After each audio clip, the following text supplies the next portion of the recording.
Maybe your party's been going to the dungeon every single day and clearing monsters out, and combat is great. It's fun. It's a lot of the reason why sometimes we play these games, but it can become a slog after a while. You go, you beat up some monsters, you come back to town, you sell your loot, you grab some beers, you go get your items that you need to, go buy rations, and then the next day you go directly back. There are events that happen in universe. If you are playing in Galarian, there's a whole calendar full of events. And if you have your own world, well, then you can create whatever you want. So these things can be used to kind of break up the monotony and bring out a little role play on your table. My name is Don. I'm trying to be the Sly Strategist, and let's go ahead and get into it. Now, events like celebrations or harvest festivals, or it doesn't even have to be good. It could be something, a memorial or something along those lines that breaks up the monotony, allows your characters maybe to spend a session in town doing things. It can definitely increase the role play at your table. A lot of times when you go to town, the transactions are exactly that. They're transactions. You are going to whatever NPC you need to go to.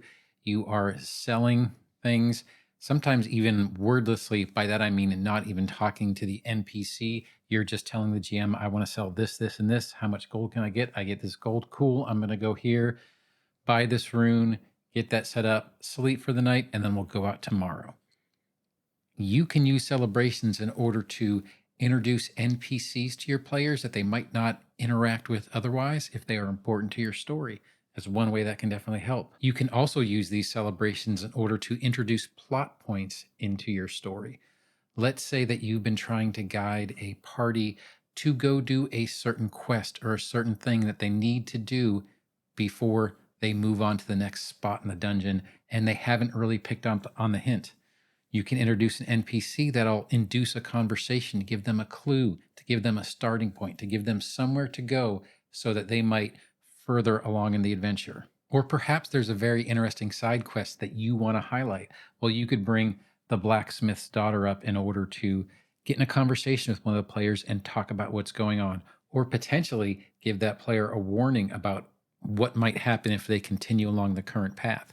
So you can use these celebrations to introduce NPCs in order to guide the story. And in truth, probably one of the last things I'd like to say about this particular point is that sometimes you just want to break from the combat.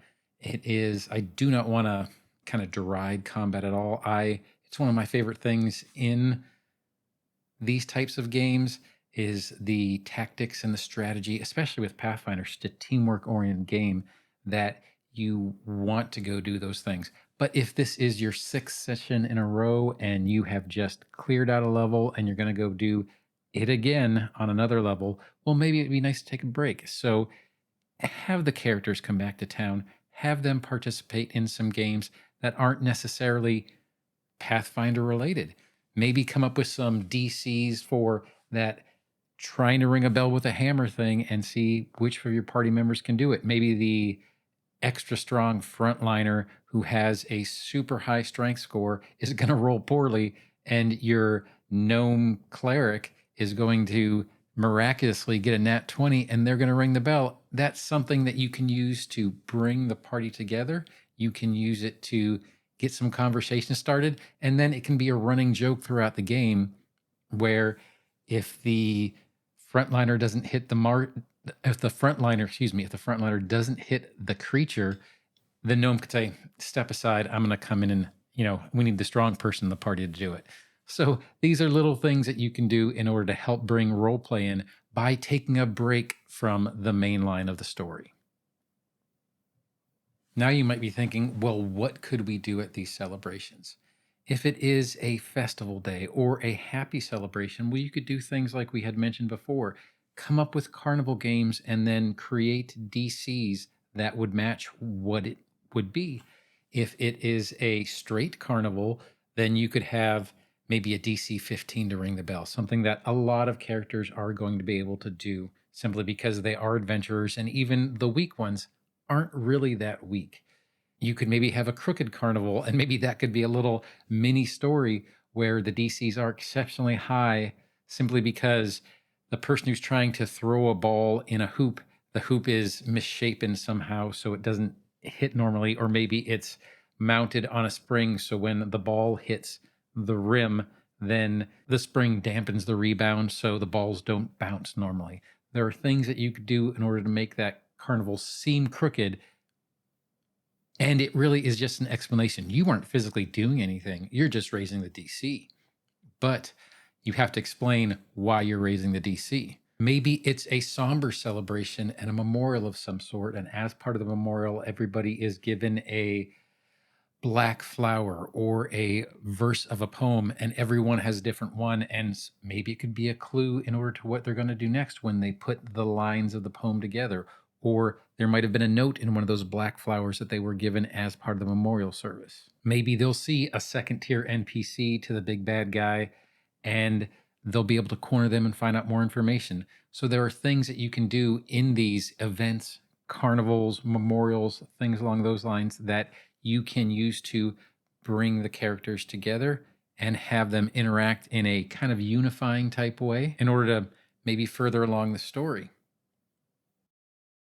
So, the world of Galarian and possibly your own homebrew world is a fully realized world. There are things that go on all over the place in various countries, places, and cities, whether your player characters are there or not.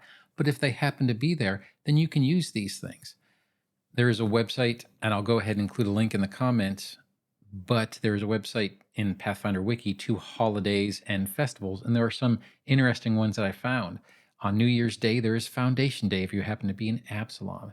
If you want to do a more somber memorial type thing, there is a military holiday marked by parades called the Night of Tears. And if you happen to be in Andoran, there is a goblin flea market on the calendar, and that could be an interesting way to give your characters items or things that they might not normally get.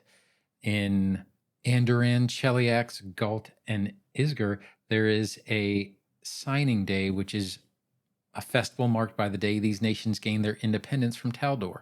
So there are a whole bunch of holidays out there, a whole bunch of celebrations, a whole bunch of memorials that you can use if you're in Galarian. And if you are homebrewing your own content, well, you can use these as a guide for your own celebrations. So you always have a reason to celebrate regardless of where you are in the world. Now, I hope this little role-playing ideas video on using celebrations to bring some role play and some change in scenery to your table helps a little bit. I hope it gave you some ideas, and I do hope you liked it. And if you did like it, feel free to like, subscribe, or hit that notification bell. But whatever you do, I hope you have a great day and happy adventuring. Thanks.